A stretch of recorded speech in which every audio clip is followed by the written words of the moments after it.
안녕하세요. 좀 늦은 박사과정 언니 윤혜진입니다.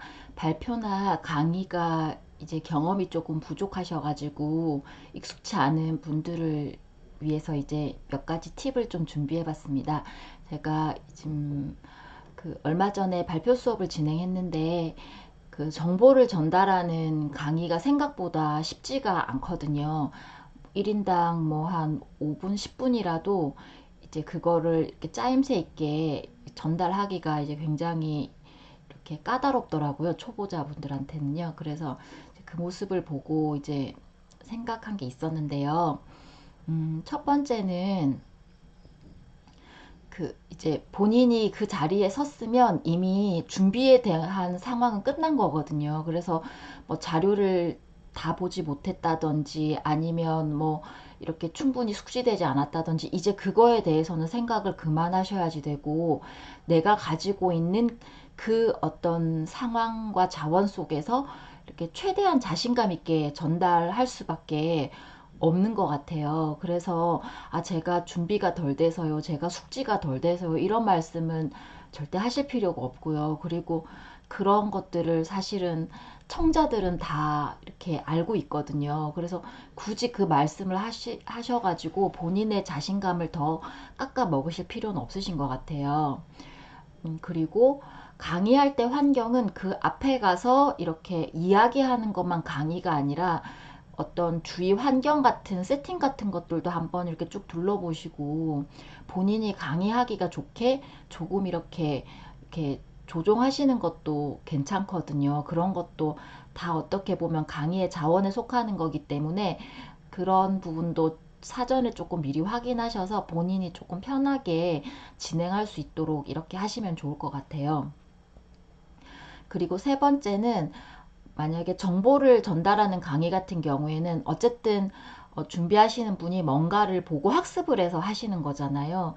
그래서 내가 이거를 완벽하게 알아서 강의를 하거나 발표를 하겠다는 마음이면 절대로 그 강의나 그 발표는 할 수가 없어요. 세상에 완벽한 지식은 없고, 요즘 같은 시대에는 그런 것들이 계속 너무 빨리 업그레이드 되고 있기 때문에 이제 그런 거를 뭐 완벽하게 내가 확실히 이해해서 전달하겠다, 그렇지 않기 때문에 나는 자신감이 없다, 이거는 좀 잘못된 생각이시고, 이제 본인이 뭐 특정 자료를 선택하셔서 그거를 본인이 이해한 한도 내에서 전달을 하시는 건데, 이럴 때 중요한 거는 마지막에 본인이 보셨던, 뭐 중간이 됐던 마지막이 됐던 출처를 밝혀 놓으시는 거예요. 이제 그러면 예를 들어서 같은 어떤 내용에 대해서 다른 사람이 그거 아니라고 이의를 제기할 수도 있거든요. 그럴 때는 이제 그게 본인의 이론이 아니잖아요. 본인의 이론이 아니고 본인이 그거를 뭐 이렇게 완벽하게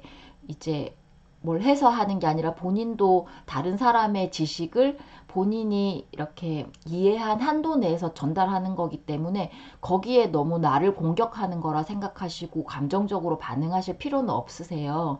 그것보다는 제가 봤던 자료는, 저는 이 자료에 이거를 이렇게 참고로 했는데, 뭐 더 자세한 상황은, 뭐 더 자세한 내용은 이제 발표가 끝나고 이렇게 따로 이렇게 저한테 말씀을 달라든지, 뭐 이런 식으로 이제 그 상황을 이렇게 부드럽게 이렇게 그 자리에서 감정적으로 너무 직면하실 필요는 없으세요. 그리고 만약에 뭐 그 내용 자체가 예를 들어서 뭐 좀 본인하고 비슷한 사람들이나 본인보다 이렇게 좀 더 많이 아시는 분들 앞에서 이렇게 발표를 해야 될 경우에는 좀 너무 어렵잖아요. 그럴 때는 이제 처음이나 끝에 그거를 약간 깔고 가시는 것도 괜찮을 것 같아요.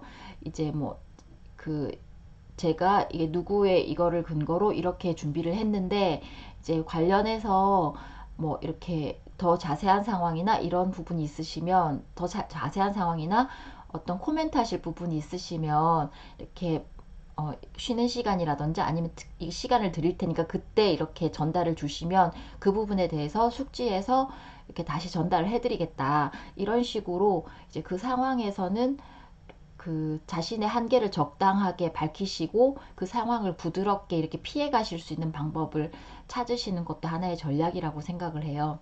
그리고 본인의 한계나 제약점이라는 거는 이제 그게 본인이 잘못했다는 말이 아니라 이제 어떤 그 정보에 대해서 여러 자료들 중에서 본인이 어떤 걸 선택해서 하신 거잖아요. 그리고 이제 본인이 이렇게 들인 시간이라든지 노력이라든지 그런 것들이 어떤 자원의 할당 같은 것들이 다 한계이기 때문에 그 한계 내에서 본인의 이렇게 최선이라는 걸 밝히시면 되는 거고요.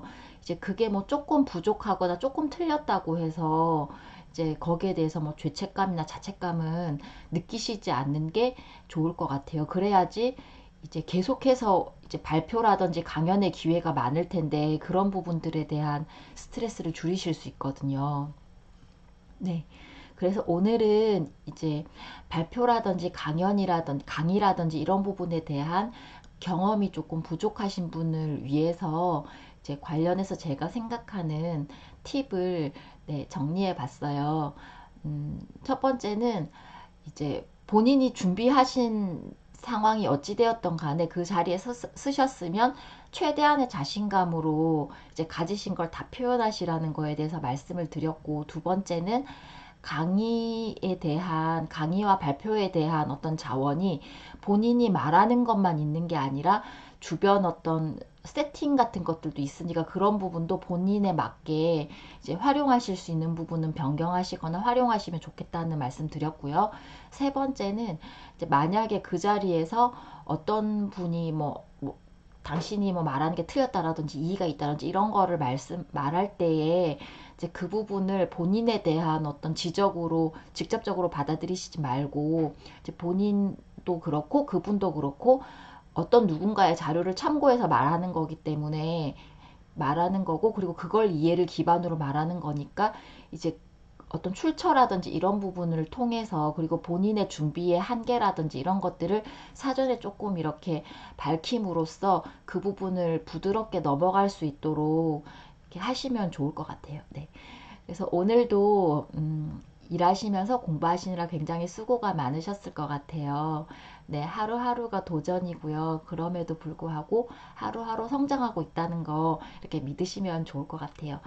오늘도 제 말씀 들어주셔서 감사하고요. 그리고 여러분의 대학원 생활을 항상 응원합니다.